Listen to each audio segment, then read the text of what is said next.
Como seres humanos, las clasificaciones han estado presentes en el lenguaje y por lo tanto en la manera de entendernos también. Los seres humanos no han escapado de ser agrupados en categorías discretas. Ejemplo claro de esto es lo que aún a veces se escucha describir como raza.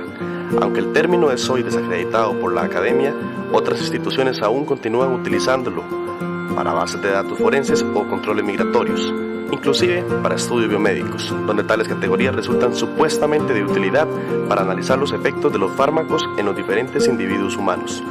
Esto nos lleva a pensar en una naturaleza humana fragmentada o categorizada, dado que a partir de los opuestos raciales se generan a priori determinadas expectativas, donde no hace mucho también era la base para establecer un orden social. ¿Qué se ha entendido normalmente por raza? Aunque normalmente la idea de raza ha estado determinada por un componente aparentemente biológico, ahora la ciencia reconoce la influencia cultural sobre este mismo concepto. De esta manera, una misma característica fenotípica puede pertenecer a una categoría racial, distinta en función del grupo desde el que se analice. Esto se puede explicar a través de un ejemplo. A raíz de un contexto histórico particular, la cultura estadounidense ha tendido a generar una clasificación binaria racial, donde existen los ciudadanos negros o blancos, algo que responde a un fenómeno conocido popularmente como la regla de una gota, aludiendo a la idea de que una gota de sangre africana a las venas lleva a un individuo a entrar en la categoría negro, algo que no sucede necesariamente en la cultura latinoamericana, donde se admiten otras designaciones populares que aluden a mezclas, limitando categorías como los negros a personas que por sus rasgos aparentemente evidencian en su totalidad los rasgos de una persona descendiente de África.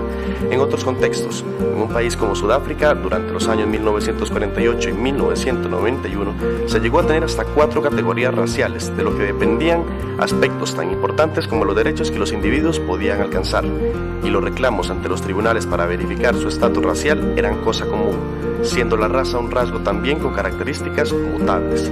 En resumen, para entender mejor la forma en que históricamente se ha entendido a la raza, habría que evocar a la distinción teórica realizada por Peter Wade, quien citó la variación genética como causa por sí sola para clasificar. En segundo lugar, sitúa la correlación de la misma con características humanas como la inteligencia o la velocidad.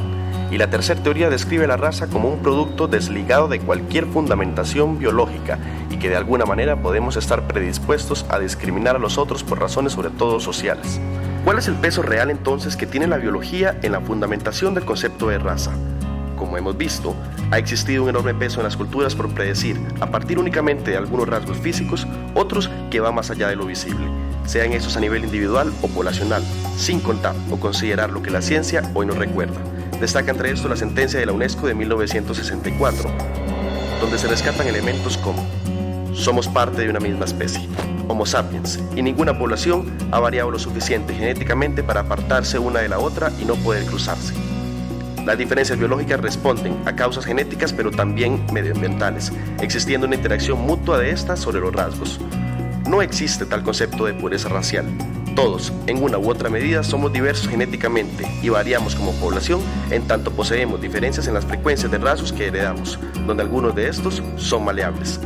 Todos heredamos un pasado rico en migraciones, expansiones territoriales y cambios ambientales, y nos hemos adaptado genéticamente a los ambientes de la Tierra, no a uno en particular.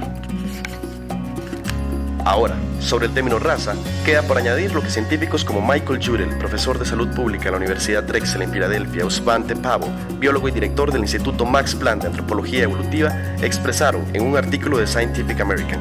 En él manifiestan su desacuerdo con el término, al considerarlo un concepto con contenido social que vicia la investigación o es inútil para hablar de diversidad al considerarse una división tajante entre poblaciones humanas de África y Europa, que no se puede hacer, dada la inexistencia de una variante genética particular a una sola de las poblaciones.